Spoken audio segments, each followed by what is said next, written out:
ಘನಾಕೃತಿಗಳ ಪರಿಚಯ ಮಾಡಿಕೊಡ್ತೀರಿ ನಮ್ಗೆ. ಅಲಿಶಾ, ಎಸ್. ಯಾವ ಘನಾಕೃತಿ ಅವ ಇದು? ಚೌಕಗಣ. Very good. ಅದಕ್ಕೆ ಮುಖಗಳನ್ನ ಎನಸು ಮತ್ತು ತೋರಿಸು. ಎಷ್ಟು ಮುಖಗಳದಾವ? 6 ಮುಖಗಳು. ಅಂಚುಗಳನ್ನು ತೋರಿಸು ಮತ್ತು ಎನಸು. 1 2 3 4 5 6 7 8 9 10 11 ಅಂಚುಗಳು. Very good. ಶೃಂಗಗಳು? 1 2 3 4 5 6 7 ವೆರಿ ಗುಡ್. 8 ಶೃಂಗಗಳು. ವಿನಾಯಕಿ, ನೀನು ಯಾವ ಘನಾಕೃತಿ ಇದು ಪರಿಚಯ ಮಾಡಿಕೊಡಕತ್ತಿ? ಆಯತಗಣ. Very good. ಫಸ್ಟ್ ಮುಖಗಳ ತೋರಿಸು ಮತ್ತು ಎನಸು ಅದರ ಮುಖಗಳನ್ನು. 6 ಮುಖಗಳು. Very good. ಅಂಚುಗಳು?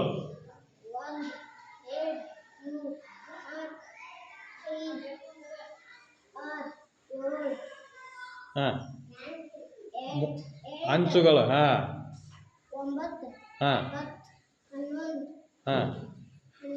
10 11 ಮ್ಯಾಲೆ 4 ಅಂಚುಗಳು, ಕೆಳಗಡೆ 4 ಅಂಚುಗಳು, ಮಗ್ಲು 4 ಅಂಚುಗಳು. ಅಂಚುಗಳು ಒಟ್ಟು 12 ಅಂಚುಗಳು ಅದಾವ. ಹೌದಲ್ಲ? ಗುಡ್. ನೆಕ್ಸ್ಟ್ ಶೃಂಗಗಳು? 1 2 3 4 5 6 7 8 ಮೂಲಿಗಳು 8 ಅದಾವ. ಅವನ್ನ ನಾವು ಶೃಂಗಗಳು. ಹೌದಲ್ಲ? ಎಸ್. ನೆಕ್ಸ್ಟ್ ಶುಭಾನಿ, ನೀ ಯಾವ ಘನಾಕೃತಿಯಪ್ಪ ಇದು? ಸಿಲಿಂಡರ್ ಘನಾಕೃತಿಗೆ ಕೇಳಾಕತ್ತೆ.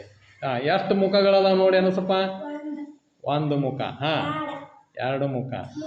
ಒಟ್ಟು 3 ಮುಖಗಳದಾವ. ಅಂಚುಗಳು? ಅಂಚುಗಳನ್ನ ಎಲ್ಲಿ ತೋರಿಸ್ತೀನಿ ನೋಡ. ಇನ್ನೊಂದ್ಸಲ ಅಂಚುಗಳನ್ನು ಸರಿಯಾಗಿ ತೋರ್ಸಪ್ಪ. ಅಂಚುಗಳು?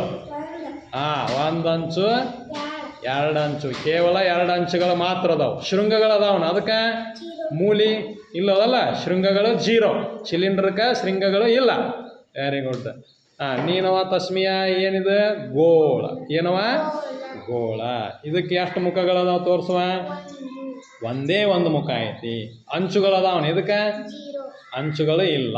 ಶೃಂಗಗಳು ಮೂಲಿ ಅದಾವನ? 0. ಶೃಂಗಗಳು ಇಲ್ಲ, ಅಂಚುಗಳು ಇಲ್ಲ. ಒಂದೇ 1 ಮುಖ ಐತೆ ಅದಕ್ಕೆ. ಹೌದಲ್ಲ? ಸಿಲಿಂಡ್ರಕ್ಕೆ 3 ಮುಖಗಳು, 2 ಅಂಚುಗಳು, ಶೃಂಗಗಳು 0. ಓಕೆ, ಚಲೋ ಮಾಡಿದ್ರಿ. Very good.